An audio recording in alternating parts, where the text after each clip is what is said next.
And the reason is simple, because the conflict is not about the creation of a Palestinian state. It's about the existence of a Jewish state. And I can quote Palestinian ministers saying precisely that as well, and I can, tick down the list from Nabil Shaath, who said we will never accept two states for two peoples, to President Abbas, who said we will never accept a Jewish state, to Farouk Kaddoumi, to Abbas Zaki, to on and on down the list, to Sultan Abu al-Ainain, who actually said slit the throat of every Israeli wherever you find them. Yeah.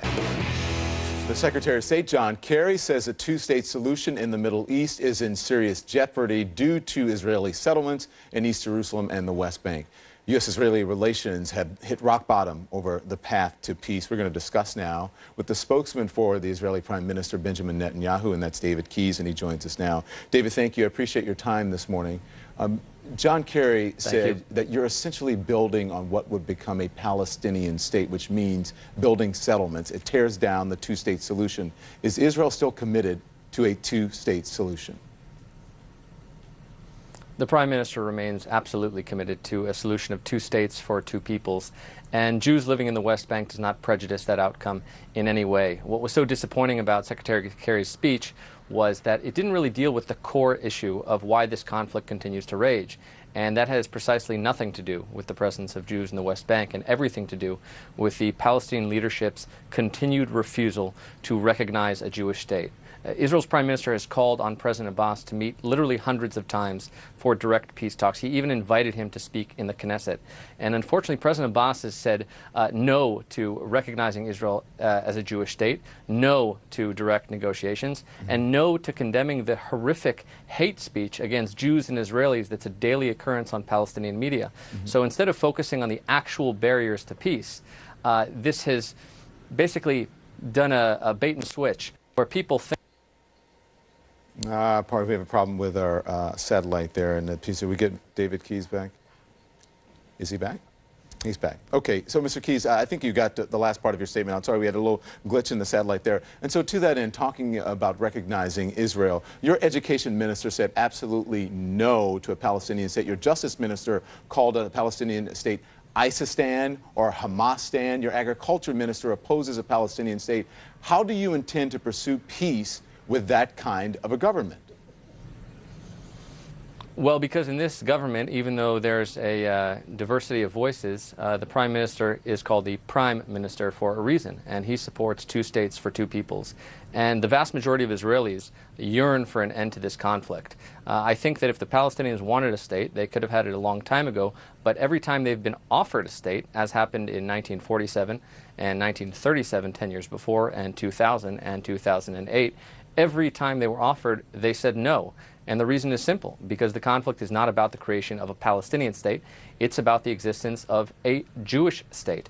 And I can quote Palestinian ministers saying precisely that as well, and I can, tick down the list from Nabil Shaath, who said we will never accept two states for two peoples, to President Abbas, who said we will never accept a Jewish state, to Farouk Kaddoumi, to Abbas Zaki, to on and on down the list, to Sultan Abu al-Ainain, who actually said slit the throat of every Israeli wherever you find them. Yeah, and that now is the real barrier to peace, not a democratic and liberal Israel that has had its hand extended to peace for peace from day one. So I want to ask you this. The Palestinian President Mahmoud Abbas says peace negotiations can begin as soon as the building stops. Is that enough? Is that enough reason to stop the building?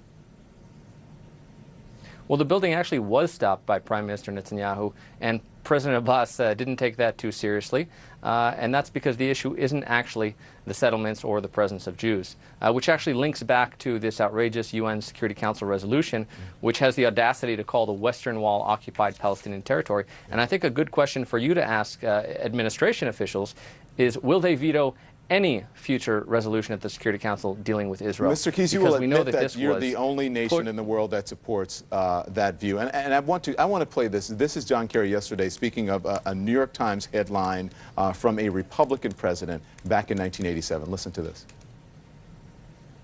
Let me read you the lead paragraph from a New York Times story dated December 23rd. I quote, "With the United States abstaining, the Security Council adopted a resolution today strongly deploring Israel's handling of the disturbances in the occupied territories." That story was not written last week. It was written December 23rd, 1987.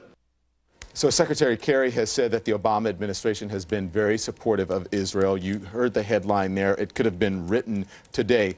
The question is, all this anger and bluster and posturing, is it a deflection that Israel does not support, no longer supports a two-state solution? It's absolutely not a deflection, and the Prime Minister continues to support two states for two peoples. That headline could have been written decades ago as it was, but two wrongs don't make a right. And what also could have been written a few decades ago is the Palestinian rejection of any Jewish state. All you have to do is turn on Palestinian television, look at Palestinian maps, look at the fact that the Palestinian leadership is actually paying anyone who murders an Israeli a monthly salary to know what's truly the barrier to peace here.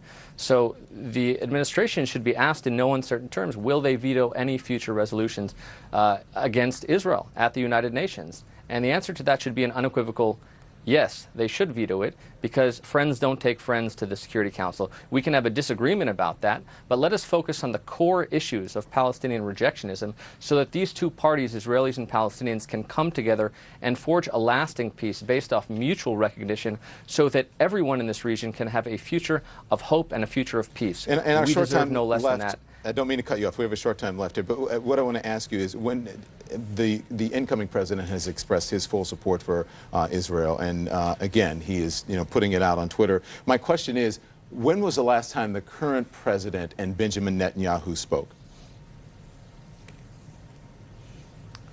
Well, I don't have the precise minute of their last conversation, but they've spoken many, many times over the years. They've met many times over the years. Israel's deeply appreciative of the military assistance President recently? Obama sent to Israel. That doesn't mean that we have to agree on everything. We've been in touch with the current administration and the incoming administration, as is only natural. But it's very disappointing to see this departure from U.S. policy, this abandonment of Israel at the UN, and the highlighting of what amounts to tangential issues to peace. Peace can be forged when at long last the Palestinians recognize our very right to exist and no longer call Tel Aviv a settlement. The question is, let us focus does on the Israel issues that unite us so that we can forge a lasting peace. Does Israel support an independent Palestinian state in the West Bank, in Gaza, in East Jerusalem that has equal sovereignty to Israel, Mr. Keyes? These are the final status issues which need to be worked out between the parties. I can't negotiate right now live on CNN. That's for President Abbas and Prime Minister Netanyahu to sit down and work out all of these difficult issues. But you can't work out difficult issues if the other party won't even sit down with you. Ramallah is a few minutes away from here. And I would much rather be there right now negotiating peace with a Palestinian leader than talking to you, no offense. But unfortunately, the Palestinian leadership has said no to literally hundreds of calls for peace. What a they travesty did say that for they both would sit Israelis down and Palestinians, if the building that this stopped. Rejectionism,